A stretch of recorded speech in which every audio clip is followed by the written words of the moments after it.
and the show was in basically the backyard of this restaurant, and that's where the tent was set up. So it was all in the backyard. But they had this nice courtyard set up where, and it was free bar, Oh, which was nice. crazy too. So all the drinks were free. So they had like that and couches set up and monitors and TV screens. So if you wanted to kind of hang back and sit on a couch and have a cocktail and watch the show, you could. And then you could walk into the tent from there. Welcome back to another episode of That's Aaron Podcast. And if you love music, you're in the right place. Today we are joined again by Aaron Ginther. How are you, Aaron? Doing very well. Thanks for having me. Again, yeah, appreciate it, all the way in Michigan. So, Aaron, you are just back from one hell of a trip to New York. Tell us about it. Yeah, it was just a quick trip to the Hamptons. Not a place that you're thinking you're gonna go see like a heavy metal show, but it was great. It was a lot of fun. It was a very small venue, very sweaty inside this tent. Seeing Metallica in arenas and clubs and stadiums, and then seeing them in a tent was a very different experience. But yeah, it was great. Had a Yeah, great time.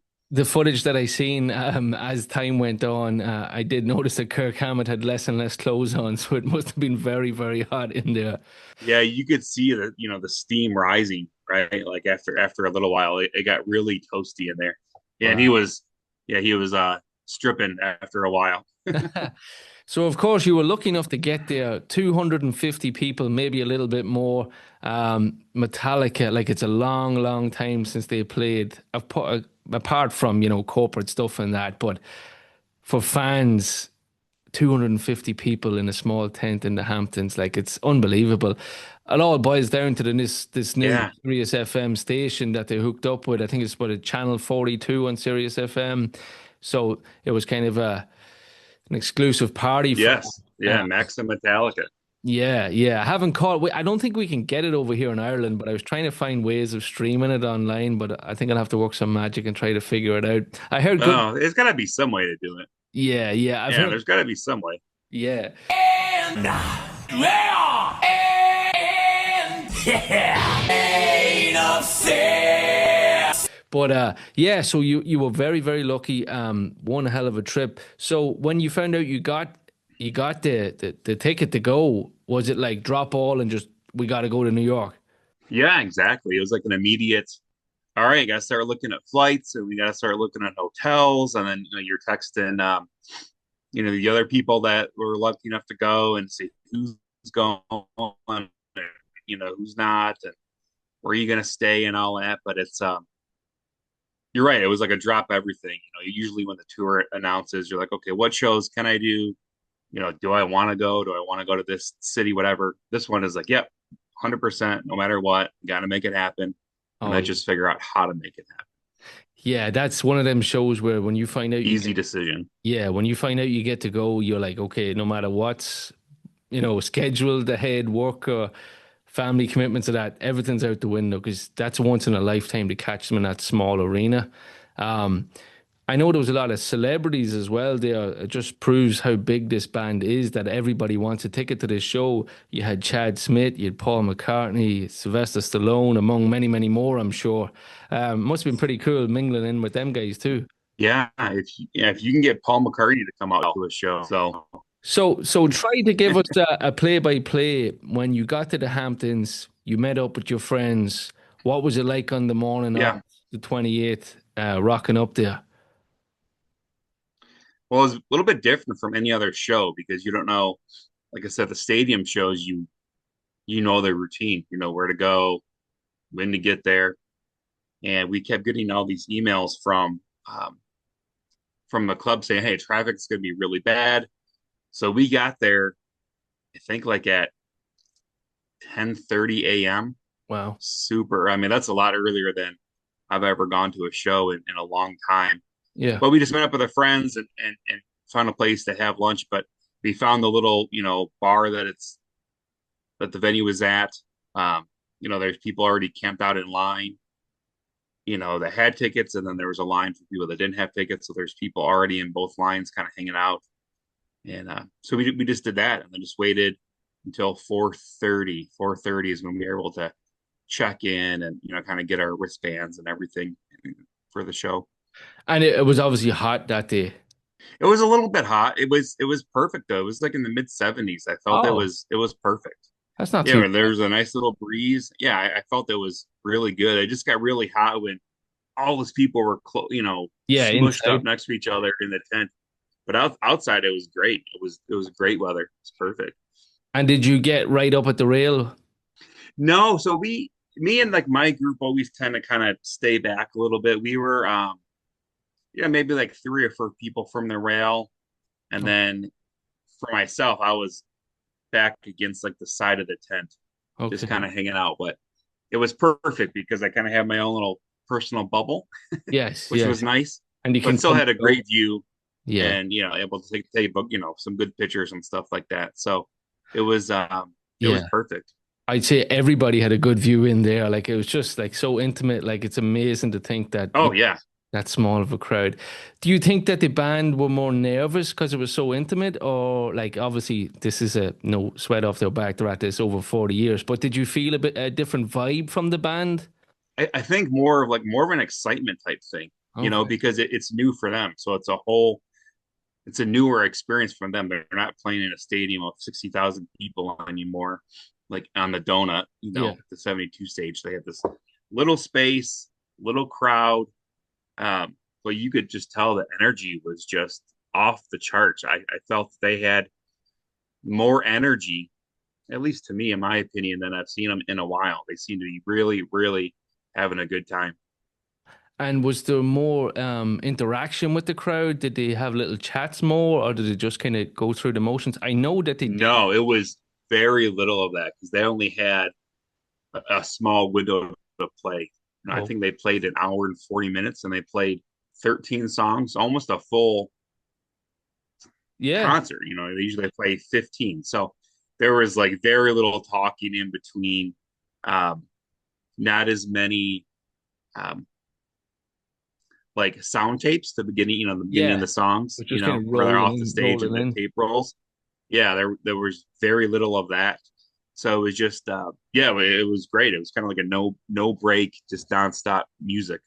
Yeah, really, really a club like a club show, like no bells and whistles, just Yeah, guitars, drums, music, no yeah, fancy. exactly. Yeah, Yeah. yeah, Oh man, exactly. that would have been Yeah. amazing. So it was nice to see that. I know they did a nod to Ozzy. Did they play Crazy Train, wasn't it? Yeah, it was the Robin Kirk Doodle. They did that. So that was really, really cool. That was nice. Yeah, yeah. I know we all know that Ozzy meant so much to the guys. Like when you think about the back to beginning and all that stuff, so close to Ozzy's passing. Like it, Yeah, and yeah, this is their first time playing live since that. So it yeah. was nice for them to put that in as a tribute, and the crowd loved it, and we're singing and chanting along. It was really cool. Somebody I read online was saying that there was, I'm not sure if you're big on the kind of tech end of stuff, but there was some guitars that resurfaced that hadn't been seen for a while. Hetfield was playing. Yeah, so I think this gear is like their backup gear. Right, I think this was like the same type of guitars that were played on the Ozzy show. right. So I would imagine their main setup is probably on the way to Australia. Yeah, I was just going to say So that.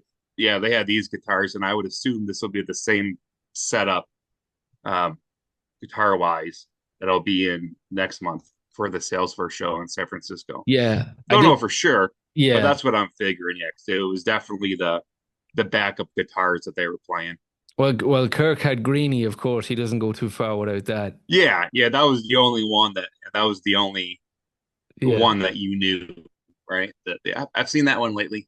yeah. Everything else was a little bit older. It was so funny. I was doing some Thin Lizzy recaps on our channel, and I was doing the Jailbreak album, and I was looking for some footage to kind of do B-roll into my YouTube video, and Yeah, I was looking at Thin Lizzy in Sydney at the Opera House in '76, and there's Greenie, Gary Moore playing it, on the step. yeah, I love Thin Lizzy. They don't get enough Yeah. love lately, I, these I, days. I was just reviewing the album. It's such a great album. I love it. I love it.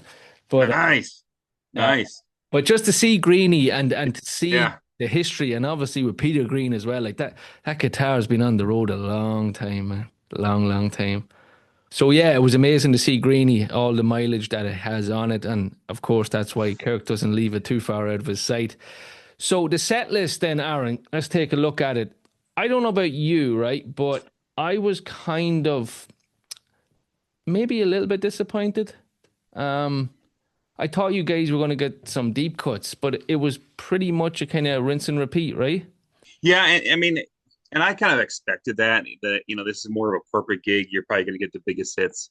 Yeah. Like we were talking about that a couple days beforehand. I said, it's probably be like half the Black album we're going to hear. And we did. Yeah. So It would have been nice to like, maybe get like one or two. yeah, Um, yeah, but yeah, it was. I mean, it was every hit of a hit, right? It was the greatest of the greatest hits. yeah. I'll run through them here. So you open with Creeping Death, For Whom the Bell Tolls, Wherever I May Roam, Fuel, Fade to Black, which is also brilliant, and I've seen some footage of it, and they nailed it. Sad But True, The Unforgiven, Whiskey in the Jar, and then you had the Doodle with Crazy Train, Nothing Else Matters, Seek and Destroy, one. Like, yeah, look, I don't know what I mean. You didn't get the hits. Like, that's, that's just a perfect set list. Hey, yeah! Yo! Yeah, Really, you know, I think it's just us, well, us maybe more, not the casual fan, but the let's say diehard fans, whatever. We do like to get a little deep cut here and there. But I guess, yeah. like somebody said to Oh me, yeah, yeah, the and yeah, it would have doodle, been great. And the doodle is still a deep cut. Like you got Crazy Train. Okay, it's not a full song, but you still got Kirk and Rob playing Crazy Train. yeah, yeah, I got a little something. Yeah, And I think like the greatest tell of that is when they started Enter Sandman. So like all the heavy duty fans, the diehards are near the front yeah, of the tent, and all the people that live in the Hamptons that were there that got in, they're in the back of the tent hanging out by the bar. And when Enter Sandman came on, I mean, the noise level from the back of the tent was so loud. Everybody was so excited to hear that song. So it just kind of goes to show you, the type of crowd they know yes, the crowd that they're playing to. yeah, And I think that's good of them to be able to like know that. Um, and yeah, then like for me, like I love seeing people get excited to hear Enter Sandman. Like it was yeah. really cool seeing a couple people just like flipping out about that song when they started it. Yeah, funny. I did a chat with a couple of guys that was on a few of the shows over the North American tour this year, and off the top of my head, who did we had? We had Shep and we had Paul DePauza and Ann Watson and a few people. But Yeah, yeah, I one saw that. yeah, one of the Yeah, questions I asked was which show stood out for you and which track. And I know Shep said that Enter Sandman in Virginia Tech Stadium, was unbelievable. Like the noise, obviously they have that when they come out with the football, and it means a lot to the college and everything. And it was such a young yeah, crowd, and yep, to see them new fans, let's call them new fans, younger fans, explode to that song. Well, we might look at it. We had our time for yeah. that It's song. It's great to see a new bunch of people loving that track and going crazy for it. And they said that was the best show, the yeah, last exactly. show of the whole tour, which is awesome to hear.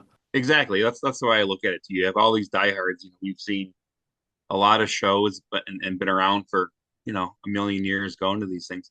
It's so cool to see like a new generation of people get into it, and if they're only into it for Enter Sandman, that's awesome. Yeah, That's good.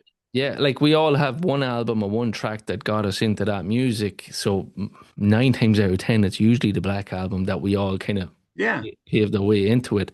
Um, yeah, You touched on earlier, Aaron, that there was a lot of people outside kind of hoping to get a ticket or maybe be able to hear from outside. I heard yeah, I heard a great story today that so there was obviously a lot of people, corporate people from Sirius Radio that were there, mightn't have even liked the band, but they went. And there was a couple of yeah, people outside, and some people left early and handed over their wristbands, and these people got in for yeah. them. I heard that. Yeah. That was awesome. Um, Yeah. I thought that people would get in like right away. Um, there's one guy there. He said he got in and saw the last two songs, that way. Like somebody gave him a wristband. Yeah. But and I think that shows you the dedication. Now you could hear it. I'm sure they could hear it from across the street where they had to stay. But I think that's so cool of them that they stayed, even though they weren't there. They were still happy to be near it to hear it. Hmm. Um, yeah, and he got in and he loved it. I mean, like I saw him on Facebook. He wrote this like, really long post and about how happy he was. That's really cool to see the dedication there that people Absolutely. have. Aaron, I'm going to ask you a question. Can you like paint a picture of the venue? Like, is it a bar with just like a big car park that this marquee was put up in, or what was the situation there? So we didn't see much of the. At least I didn't see the inside of the venue. So like you checked in and kind of went through the back, and then the show was in basically the backyard of this restaurant. And that's where the tent was set up. So it was all in the backyard. But they had this nice courtyard set up where and it was free bar, Oh, which was nice. crazy too. So all the drinks were free. So they had like that and couches set up and monitors and TV screens. So if you wanted to kind of hang back and sit on a couch and have a cocktail and watch the show, you could. And then you could walk into the tent from there. You were telling me, Another really cool thing go ahead. is when we were going in, they gave everybody free hoodies. So Oh, like the hoodie is really nice. We got it has like the band on the back and it has the date and the city that no one could pronounce on the back. And then like Sirius XM's on there. So oh, it was really cool to get that. That was a nice souvenir and leave it to Metallica to like step it up from just like a normal t-shirt or a hat or something, right? Like everybody got a really nice zip hoodie. So that was cool. that's brilliant. Yeah, yeah, and definitely a limited edition. That'll be a collector's item in a few years for sure. Yeah. Yeah, it was funny too. People collect well, I collect odd things too, but even at the bar, like they had napkins that said Metallica and like Sirius XM. So people were like taking like a stack of the cocktail napkins. Yeah. So yeah, everybody collects everything. Yeah, funny. What comes to mind is this Back to Beginning show in Birmingham. The confetti. People were like Yeah, selling the yeah, confetti on eBay. I'm like, Jesus Christ. Um, yeah, but fair play, a lot of people were giving it away for free, which is cool. But yeah, man, yeah. That's what you got to do. and it's You gotta share the love, and oh, of course. you know, like with whatever you get, like if it's napkins or confetti or guitar picks, just share it because you got to go to this awesome show and Yeah, you want to pay it forward as yeah. much as you can. Absolutely. Yeah. Funny, I was looking at the couple of, I only got a handful of picks at the last show that I was at. We probably talked about it already, the Madrid show last year. And I was actually showing my little son the picks today, and he's kind of getting into Metallica now. And he's like, Yeah, oh, there's a football on it, and there's, Madrid. And I'm like, yeah. I said, I hope I get a couple more of them next year. yeah, yeah. They But, do a good job with that. yeah. Making like this every city pick is different, has the date on it, and then something related to the city, which is always really cool. Was there picks for this Like he show? makes it like yeah. There was four city like picks with the date on it, and then there's a new one that's like a normal 72 seasons pick. It's black and has like that new logo that Hetfield was wearing. I think that'll pick will be out more like when they tour Australia in next year. So so we saw five new picks this show, four city picks related to the Hamptons, and then that one new tour one. Cool. Cool. Just Yeah. more stuff for people to collect. Yes, of course. Do you know anybody heading off to Australia? Yeah, a lot. All Yeah, right. yeah. I feel I feel bad I'm not going. Um, a lot of my buddies are going, like Glenn and Ula and Jason, Val, Sarah, Pete. They're all going, and they're pumped. They're ready to go. Yeah, one of my friends is going to Perth. I got a lot of Irish guys over in Perth. Australia's full of Irish people at the minute. Everyone went out there to get some work. But yeah, Yeah, it's an expensive trip though. It's a long haul and it's not cheap, but yeah, fair play to these yeah. guys. I just for me, like I got a new job, and so it'd be tough to take like a month off, and I don't Yeah. know if I could even survive that. I'm like fat and chubby. Like I don't know if I could if I could survive the flight that long. Like I would just be Oh, so cranky. dude, It's such a long flight from US. from us, it's like 24 hours. It sucks. I did it on my own. I came home. Yeah, yeah. Oof. I lived over there for 1 year, and I flew home on my own because my wife had to go a little bit earlier for something. And I remember like halfway through it, I'm like, I'm never ever doing this again, ever. It's it's tough. Yeah, It's tough. yeah, And all you're doing is sitting there. Like there's yeah. so much more. Like it's a first world problem, let's just say it. But like sitting still for 20 Well, hours exactly. is Yeah, is not fun. But I guess yeah, if I was going to 5 or 6 Metallica shows, it'd be a different story. So definitely, Aaron, I think this show in the Hamptons is going to be one to remember for you. yeah. Yeah. It's it'll be in the top for sure. It was a great the whole experience. You know, being able to be there with your buddies and small venue and seeing like Howard Stern and Paul McCartney and Chris Jericho was really cool. And Oh yeah, we had a really good pizza afterwards. So right, like the whole thing was fun. That absolutely. was a pain in the butt was trying to find food because you're like on this island that's like very ritzy, right, and hoity-toity. Hmm. Um, but we found a pizza place, and I think just about everybody that was at the venue went to that pizza place. But it was good. It was yeah, they made some good money that night. It was Yeah, good pizza for the show after the show. that's some of the best parts of like going to these shows. Like, and as you know, like it's not just the show, like you touched on. It's the 10:30 meetup in line, talking to your friends, getting ready to go in. But I can imagine Yeah, being in that pizza joint, hungry as shit after a brilliant show, and getting to recap the show with the people in the pizza shop. That would have been a trip too. yeah, and it's funny because even like talking like the greatest hits, it's like you know even at the pizza place, people are like, oh my god, like when they played Sad But True and they played Seek and Destroy, it's like they're just as happy, you know, hearing that than they are Unforgiven 2 or Yeah, yeah, yeah, yeah, My Apocalypse or whatever it is, right? It's yeah. just being there in the moment. It doesn't matter what they play, you're there, you're in the moment, and you're just having fun. Absolutely, man. That's a great way to end the podcast. But Yeah. Aaron, thanks so much for coming on. I know the time difference and everything. I really appreciate you giving No, me thanks for the time. inviting me. No, man, it was great. And yeah, maybe down the line, you never know, we might cross paths at a live show. But keep in touch, and we'd love to have you back on for a chat. Maybe do some of Yeah, the you too. yeah, Yeah. I do like Ireland. Like I said, when we were over there for Slane Castle, my wife and I really liked it. So yeah, there's one show next year, it would probably be that one. So yeah. Well, we'll look after you, buddy. all right, sounds good. All right, Aaron, we'll talk to you All soon. right, buddy. Well, we'll talk to you later. All right, dude.